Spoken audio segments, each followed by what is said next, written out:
Hey ho everyone, Ginger Gargoyle here. Look, it's the blue mat. It's a how-to video.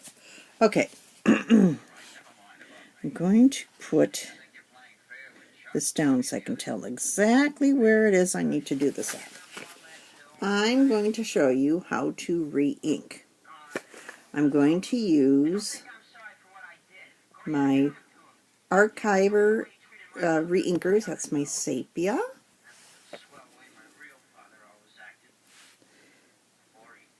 This one is my jet black. I guess I'm going to move you guys back just a little bit. No, I guess I can't move you back a little bit. I have to move you over a little bit.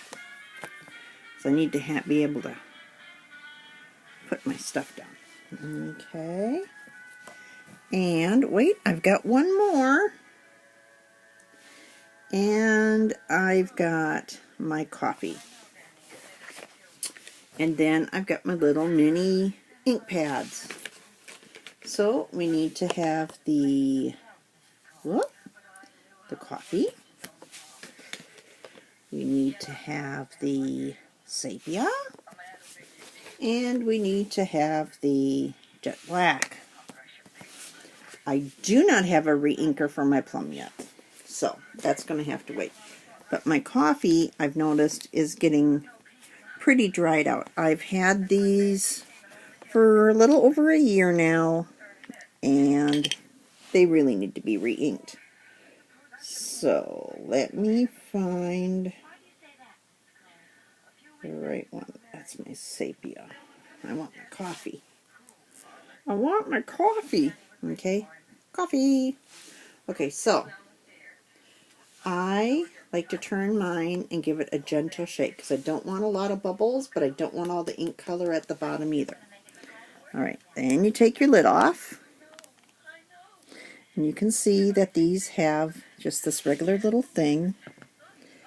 Alright, and you just want to give it a squeeze and a run at the same time. Now you don't need to do the whole entire thing.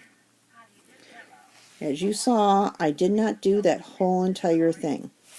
Now I will put the lid on and just let that sit overnight or for a half an hour, and that should spread itself out pretty nicely.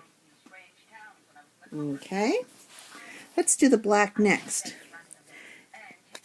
And I'll move that up closer. Let me make sure that I have my jet black ink. Again, upside down. Give it a gentle shake. Alright, I will hold this closer so you can see when it gets on there. Okay, that's all I'm putting on there. Alright, and then it just soaks itself in, and it will leach itself through the entire thing. So, let me put my lid on that, and we'll set that aside. This one I happen to know was running low. I tried to do some inking with it earlier, and it was like, yeah, right, keep dreaming. Okay, now my sepia probably doesn't need to be re-inked, but I'm going to do it anyways. This one, I'll hold all the way up. You can see that my sepia is pretty good. And this stuff just flows right out. So you have to be right over your stamp once you turn it, guys, because this sepia just went ping. So, but that's it. It's that quick. Alright, and that's all it takes to re-ink. It's the same thing with the stays on. It's the same thing with the Memento ink. It's the same thing with the Tim Holtz. Oh, it would help if I took one out for you guys, huh? It's the same thing with the Tim Holtz. Okay? It doesn't take a lot. So one of these re-inkers will last a long time. My guess is with these mini pads, I will likely be able to ink them up at least 5 times, if not more. With the bigger pads, I'd say 3 times, maybe 4.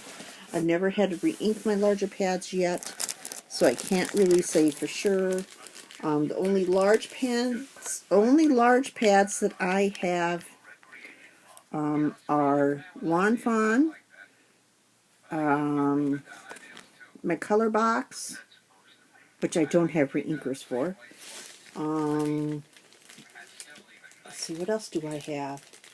I've got some Hero Art, I think it's Hero Arts or Mama Elephant, one of the two.